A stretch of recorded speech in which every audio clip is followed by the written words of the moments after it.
Assalamualaikum warahmatullahi wabarakatuh. Banyak orang yang meremehkan dan memandang sebelah mata tukang ojek. Tapi saya santai saja, karena hidup ini memang tidak pernah lepas dari komentar orang lain. Karena menurut saya, apapun pekerjaan dan profesi kita di dunia ini adalah mulia selama pekerjaan itu halal, dan termasuk sebagai tukang ojek. Menurut saya, ojek adalah pekerjaan yang membuat kita menjadi lebih tenang, santai, bebas, dan leluasa. Karena pekerjaan ini bisa mengatur waktu kita sendiri, dan bukan kita yang diatur-atur. Ada yang mengatakan hidupnya kurang beruntung karena jadi tukang ojek. Justru, menurut saya, jadi tukang ojek adalah keberuntungan yang luar biasa.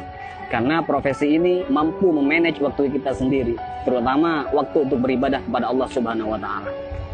Ketika menjelang waktu sholat, kita bisa mematikan aplikasi dulu untuk menjalankan kewajiban sholat tepat waktu dan bahkan berjamaah di masjid. Kalau pekerjaan yang lain, saya rasa belum tentu bisa.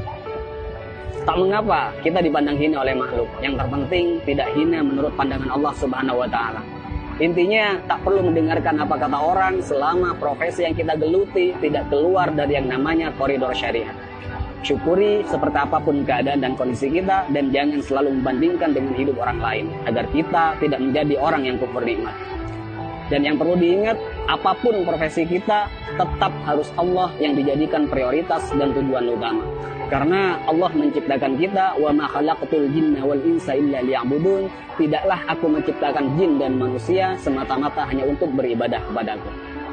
Maka apapun status kita, apapun profesi kita dan pekerjaan kita, dan apapun peran kita dalam hidup, niatkan semuanya untuk ibadah kepada Allah Subhanahu wa Ta'ala. Ada sedikit motivasi dari saya, semoga bermanfaat. Bismillahirrahmanirrahim. Banyak orang kaya gelisah dengan kekayaannya dan hitung-hitungan dalam bersedekah, bahkan bersifat pelit dan kikir.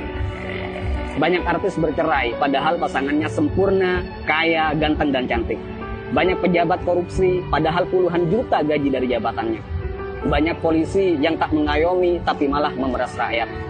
Ada yang mengatasnamakan perjuangan, malah menilap dana bos. Banyak pembisnis sukses, tapi tidak jujur. Banyak yang masih bergelut dengan riba, hanya untuk gaya hidup. Ada yang menguasai banyak ilmu agama, tapi gemar bermaksiat dan tak mengamalkan ilmunya. Ada yang gemar berdakwah, tapi tak mampu mendakwahi dirinya sendiri. Ada yang suka minum khamr, narkoba, dan berzinah dengan alasan kesenangan. Ada yang sudah berkeluarga dan bahkan punya anak merasa kurang tentram, seolah jauh dari kata sakinah, mawaddah, warahmah. Ada atasan yang suka menyunat uang bawahannya. Ada seorang guru atau karyawan yang suka korupsi dan bahkan korupsi waktu. Ada yang punya proyek dan tidak jujur dengan proyeknya. Banyak dokter, perawat, dan bidan yang tidak lemah lembut, tidak jujur, dan bahkan terkadang tidak memanusiakan pasiennya. Ada yang sibuk mencari dunia sampai lupa pada Tuhannya dan lalai dalam sholatnya. Dan masih banyak lagi kasus-kasus yang tidak bisa saya sebutkan semuanya. Mari kita berpikir, kenapa mereka demikian?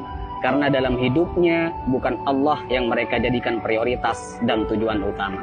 Karena jika Allah yang mereka jadikan prioritas dan tujuan utama dalam hidupnya, maka sangat mustahil mereka berbuat demikian. Wa may yuhajir fi sabilillah yajid fil ardi muraghaman katsiran wa sa'a. Ayo kita berhijrah. Karena ketika kita berhijrah dan lalu Allah kita jadikan prioritas dan tujuan utama dalam hidup, maka Allah akan meluaskan rezeki dan kelapangan hati untuk kita. Dan ketika hati kita sudah lapang dan luas, maka sebanyak apapun persoalan yang kita hadapi dan sebesar apapun masalah yang menimpa kita, kita akan tetap tenang menyikapinya. Karena hati kita lebih lapang dan lebih luas dari masalah yang kita hadapi. Tapi jika dalam hidup bukan Allah yang kita jadikan tujuan utama, maka hati kita akan sempit. Jadi sebanyak apapun harta kita, setinggi apapun pangkat dan popularitas kita, semua malah tak akan henti menggelisahkan dan bahkan membingungkan. Karena hati yang sempit tak akan pernah merasa cukup dan bahkan akan menjadikan kita sebagai budak dunia yang tak akan pernah ada puasnya. Jadi sekali lagi buat teman-teman, tak usah malu apapun profesi dan pekerjaan kita. Selama itu halal, semua adalah pekerjaan yang mulia. Dan yang terpenting, apapun profesi kita, apapun pekerjaan kita, dan apapun peran kita dalam kehidupan, niatkan semuanya untuk ibadah dan jadikan Allah sebagai prioritas dan tujuan utama. Dan jika kita galau, gelisah, sedih, gundah gulana, hati tidak tenang, maka perlu kita cek, pasti ada kesalahan dan maksiat yang kita lakukan. Dan sudah pasti kita meletakkan dunia di atas Tuhan.